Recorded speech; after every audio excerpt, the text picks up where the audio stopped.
Welcome to Weekly Digest, where we highlight the works of ministers of government as they push the administration's development agenda. With agricultural diversity being a top priority of Guyana, the country has exported close to $2 billion in non-traditional commodities in 2023. Some of these non-traditional commodities include fruits, vegetables, spices, and grain crops, among others. Export for January to November 2023. Guyana's exported of non-traditional agriculture commodities totaling 8,926 metric tons, value at 1,862 million, $8.8 million US. Guyana is on target to produce all of its livestock feed by 2025, while reducing its dependency on imports. Proving this, thousands of acres of corn and soya have been produced in 2023. We have seen almost 10,000 acres of corn and soya beans being produced in 2023, with production for 26,000 acres by the end of 2024 and 30,000 acres by the end of 2025. What we want to do, this will take us to self-sufficiency in 2025 for us to produce all the feed, the livestock feed, for our country's needs. President Dr. Mohamed Irfan Ali launched the Agriculture Innovation and Entrepreneurship Program, AIEP, back in January 2022, geared towards attracting youths to the agricultural sector. As of December 2023, $25.4 million has been earned from the 54 shade houses. You know for a fact that this was a very innovative project where we have formed a company and we have made these young people shareholders. To date, we have seen earnings of over $25 million from this project. These young people will receive dividend from this project as shareholders. So these are encouragement for young people to get involved in the agriculture sector. The fisheries and aquaculture subsector is a significant source of jobs, income, and nourishment for many Guyanese. It has shown exponential growth, achieving a production of 815,496 kilograms from January to November 2023, earning Guyana $1.3 billion. We are seeing now more and more demands for these species of shrimp, and we are seeing increased production. And this is a tremendous achievement for us in the brackish water shrimp industry. I am hoping that when the project would have completed in another 6 months, that we can increase production close to about over 120,000 kilograms monthly with the project that are going on in that part of the country, Region 6.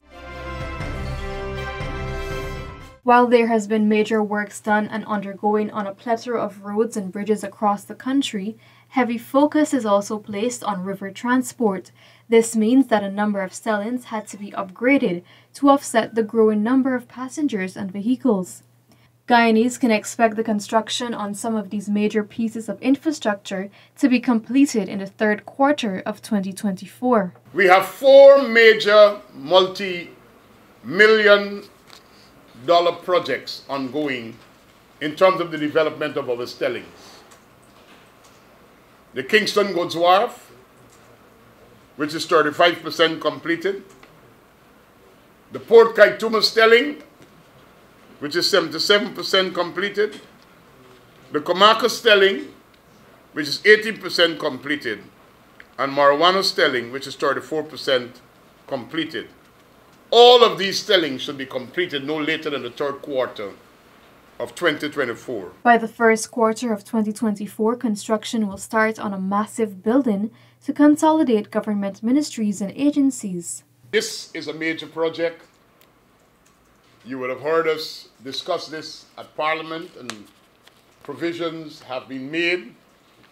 We have actually moved the location to give us a better deal and a better service. Further, passenger movement at the Chadijigan International Airport, CJIA, continues to increase as the airport processed 729,680 passengers for 2023.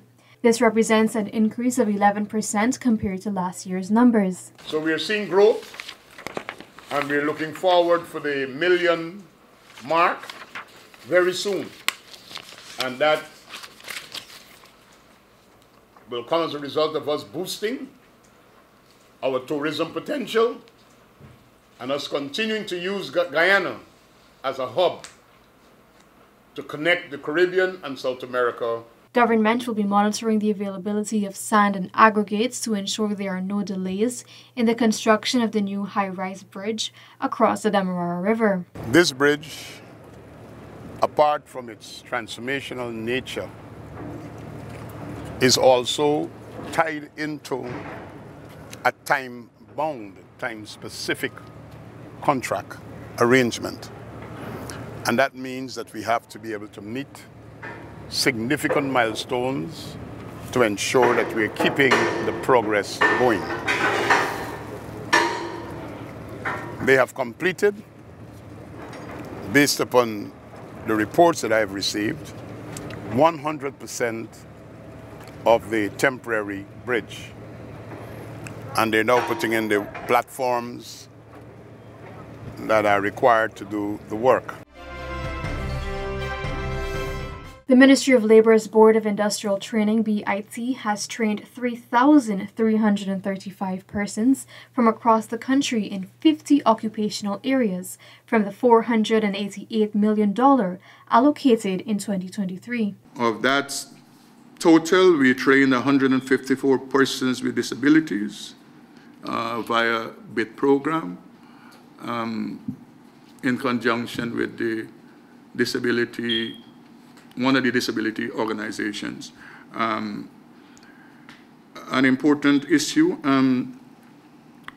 Also, presently we are engaged with the Basic Need Trust Fund, training 312 persons in Region 5, Region 6 area, heavy-duty equipment operator program. The ministry has been aggressive in its defense for workers' rights, so much that through valiant representation, they have been able to recover $69 million for employees in 2023. The ministry has also managed to resolve a mammoth 85% of these complaints. The other 15% will be resolved in the first quarter of 2024. The government of Guyana, through its Ministry of Housing and Water, has ensured over 35,000 citizens countrywide receive first-time access to potable water within 3 years by spending $26 billion. Access to potable water currently stands at 97.3%. That's national. Over the last 3 years, more than 35,000 residents nationwide received first-time access to potable water.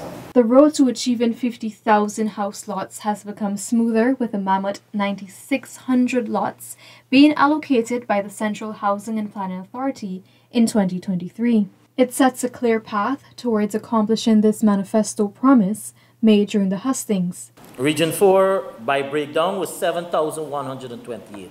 Majority of those are on the east coast of Demerara. Region 3, 1,079. Region 5, 125. Region 6, 192. That's this year figure.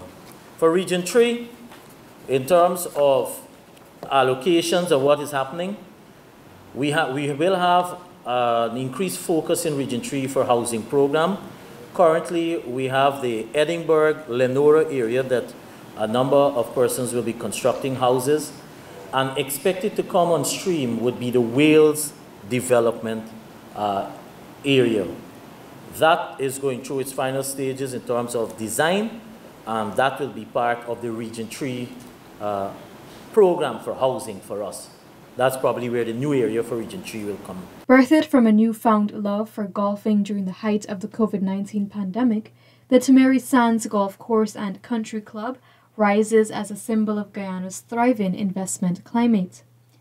Minister of Culture, Youth and Sport Charles Ramsden Jr. hailed the project as a welcoming environment for diaspora investments. You can't be a tourism destination if you don't have a really good golf product. You don't have a good golf product. And if we're going to be serious, just so that this is in alignment with our overall vision for the country. President Ali's overall vision for the country, one of it is to be a premier destination for world-class events. We have started to do that. You know that with CPL, and this year we're going to be hosting World Cup cricket, T20 World Cup cricket. And we've started to do that with many, many different types of events, with athletics, etc. This will help to fortify amongst the variety that would help in developing the country. This has brought us to the end of this edition of Weekly Digest. For these and other government-related stories, do log on to our website at dpi.gov.gy and our social media platforms as well. Goodbye.